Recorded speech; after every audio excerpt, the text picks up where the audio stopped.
what do you do in the workplace? How do you approach this? Well, what are the basic characteristics of leadership?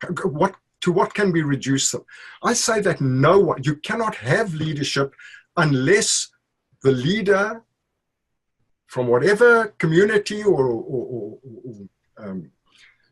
culture he comes from, must have a humane worldview.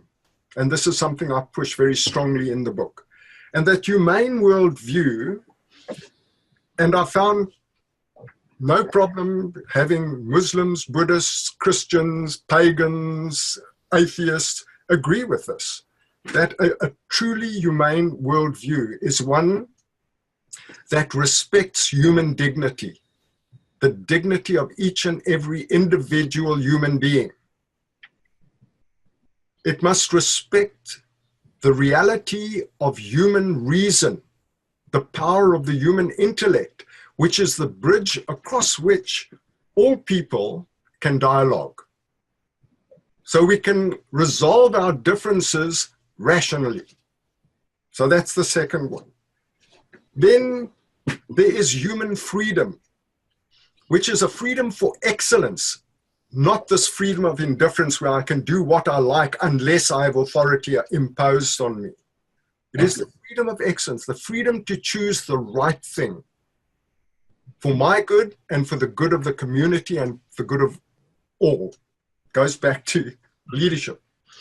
And then there is respect for human potential, that every human being has the capability to become much more than they are now, and to nurture that.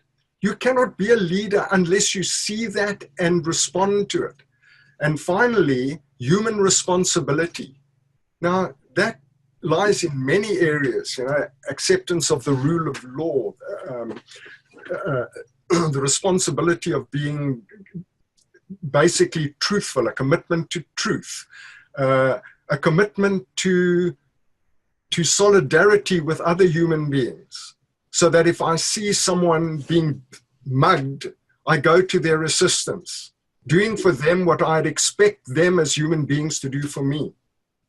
But more importantly, or shall I say, more saliently in our day and age, there's of course the responsibility of stewardship of the environment.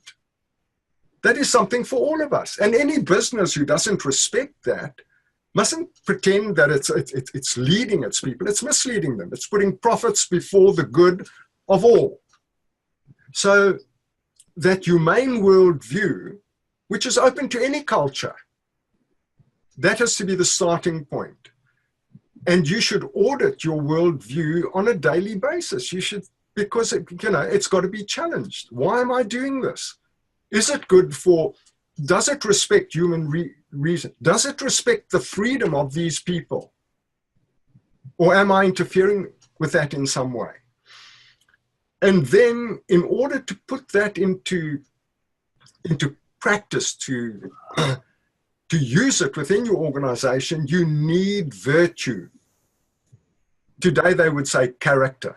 Virtue is an archaic word as far as most people are concerned. Why? Because we've replaced it with values. And why have we replaced it with values? Because we believe in the radical sovereignty of the individual. Oh, that might be okay for you, but it's not okay for me. I choose what is right and wrong. I value this over that. There's no such thing as the good. The good is what I choose, what I value, which is nonsense, of course. You can dispose of that very quickly by saying, well, do you value a lack of integrity in your business? Now, who's going to answer yes? Or do you believe in slavery? Who's going to answer yes? Or do you believe in female circumcision? Who's going to answer yes? So, as I say, the values thing, if I had my way, I'd ban the word and go back to virtue.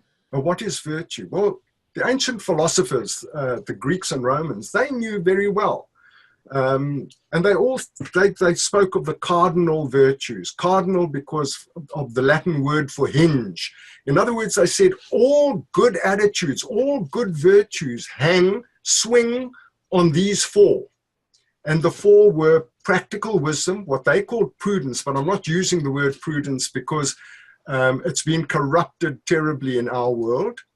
I've written an article on that. So practical wisdom, think education again, courage, self-control, what they call temperance, but if I use the word temperance, then everyone's going to say, oh, he's saying you're not allowed to have a beer. I have plenty of beers and I drink lots of red wine as well. So self-control, and finally justice, a sense of justice, which gives to each person, to each individual person, their due, what is due to them, recognizing that we have rights and obligations to other people. So those are the four cardinal virtues, but they only come into themselves and are properly fulfilled in any one of us as individuals if we then bring in, and this goes back to the tradition of Jerusalem, Athens, and Rome, the three theological virtues of faith, hope, and love. And if you're not a religious person and you say, well, secularize that, you can say aspiration, confidence, and love. I can't find an alternative to love, but not love in the Hollywood sense, love in the sense of a willingness to sacrifice my own well-being for the well-being of the person loved. Interestingly enough, I had a group of scientists about 10 years ago now, and you know how cynical scientists can be, sitting there on my leadership program, and at the end of the session, one of them said, Andre, don't you think that everything we've discussed about leadership and all the qualities and characteristics of leadership, don't you think they could be reduced to just one? And I said, it's an intriguing thought. Tell me which one. And he said, love. Now, I wish you could have seen the rapid recession of the cynicism in that room as all agreed that ultimately it comes back to love. And I think it was the great Saint Augustine who once said, love and do what you will.